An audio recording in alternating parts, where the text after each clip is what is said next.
cette exposition d'accordéon n'est pas juste une présentation d'instruments. Elle met en lumière un patrimoine musical, on va dire, riche.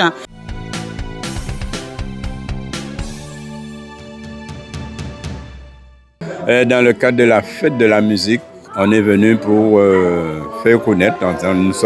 Le but de notre association, c'est promouvoir et valoriser l'accordéon. Donc alors cette association, c'est le tout public, à l'échelon de rue.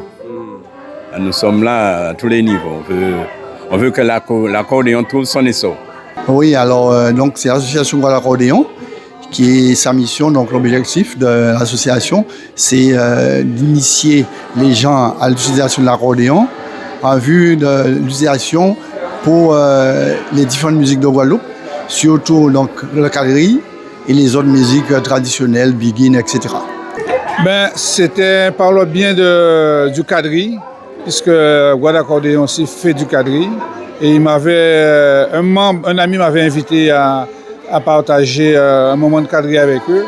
Donc j'ai été, et par la suite le président m'a proposé de rester pour l'accordéon. Et j'ai trouvé ça vraiment magnifique et je me suis adhéré à l'association.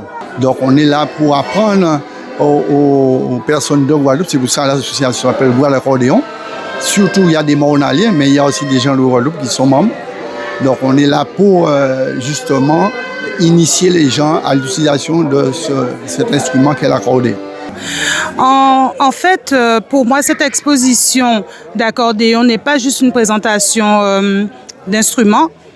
Elle met en lumière un patrimoine musical, on va dire, riche, qui a accompagné beaucoup de générations et qui fait partie de notre mémoire collective. Et du coup, je prends plaisir à encourager les autres, les membres, les apprenants, on va dire, à aller un peu plus loin chaque jour, à apprendre avec leur instrument, voilà, à s'améliorer.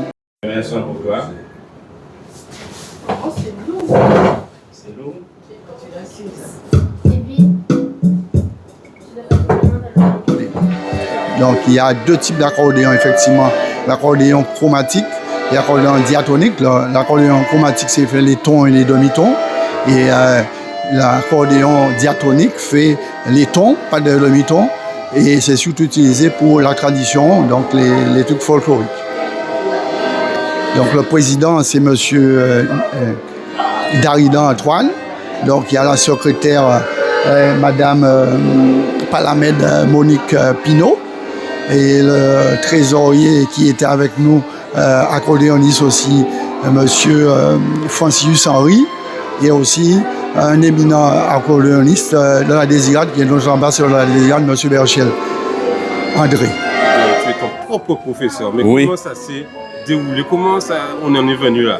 Non, c'est arrivé comme ça. C'est un parcours qui m'a permis de comprendre certaines choses. C'est vrai, j'ai eu un instrument que vous avez vu là, je l'ai utilisé à un certain moment. Il y a certaines choses que je n'arrivais pas à faire.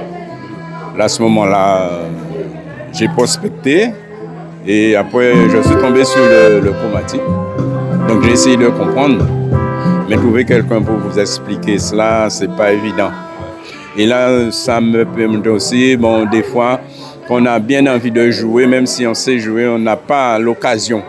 Donc alors, se donner ces occasions-là et donner à d'autres personnes parce que quand même c'est relativement beau l'accordéon. En tant qu'élue, je suis très heureuse d'y participer et de soutenir ce type d'initiative qui fait découvrir aux plus jeunes l'accordéon et qui permet donc pour demain de créer des moments de partage avec les habitants d'Anse-Bertrand, nos chers Ansois. Parce que la culture, elle doit être accessible à tous et cette exposition en est un très bel exemple.